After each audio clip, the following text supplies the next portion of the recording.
Salam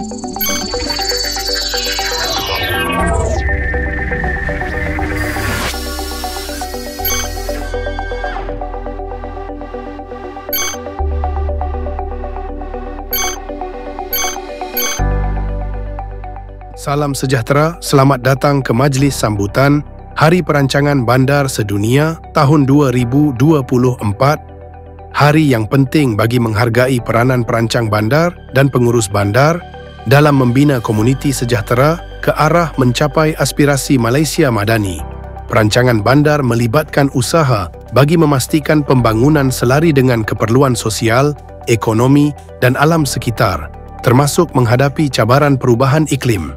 Marilah kita terus sedaya upaya membina bandar mampan dan pintar. Selamat menyambut Hari Perancangan Bandar Sedunia.